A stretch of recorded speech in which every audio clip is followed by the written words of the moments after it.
L'amour dans tous ses états.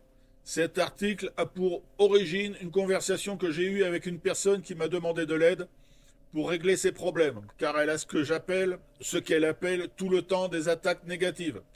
J'aide beaucoup et sur de nombreux sujets. Après lui avoir posé de nombreuses questions pour comprendre son problème et ainsi trouver les bonnes solutions, voilà ce qu'elle m'a dit. Sans vouloir m'étaler, je vais faire court pour son histoire. Son problème venait de ce que j'appelle attaque des forces contraires qui ne veulent pas que tu évolues. Ça arrive au début de ton évolution énergétique parce que tu es énergétiquement faible.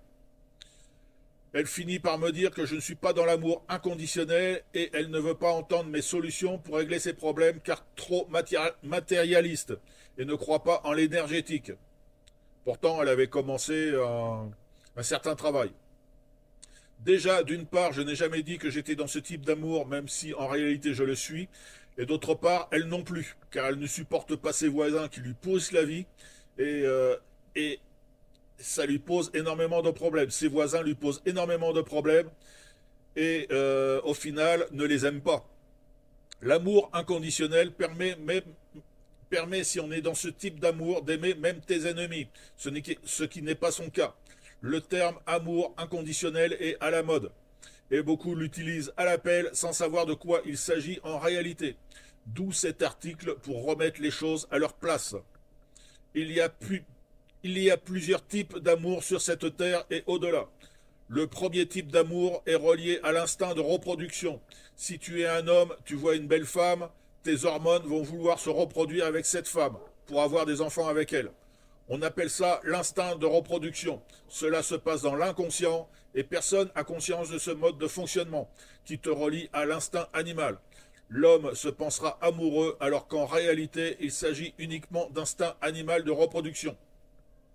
Le deuxième amour est un amour de manque et de domination, donc destructeur pour le couple. Le troisième amour est un amour de compréhension dans lequel chacun va respecter l'autre, dans le respect de l'autre, sans domination ni aucun manque à combler. L'amour inconditionnel serait une manière d'aimer l'autre entièrement, de l'accepter tel qu'il est, sans réserve et avec ses défauts et ses qualités, sans tenter de le changer. Cet amour est souvent cité comme celui que l'on réserve à ses enfants. Un autre type d'amour qui n'est pas dans le domaine de l'humain est l'amour énergétique et qui n'a rien à voir avec un amour de couple, bien entendu. Si tu reçois de l'énergie sous forme de Kundalini, par exemple, tu reçois de l'amour, un amour sans nom. Il suffit juste de le ressentir pour comprendre. Un amour angélique, un amour des sphères supérieures. Si tu appelles de l'énergie pour soigner une personne par imposition des mains ou à distance, tu vas recevoir de l'énergie. Et des fois, c'est tellement fort, des fois, cet amour et cette sensation d'énergie est tellement forte que ça fait pleurer.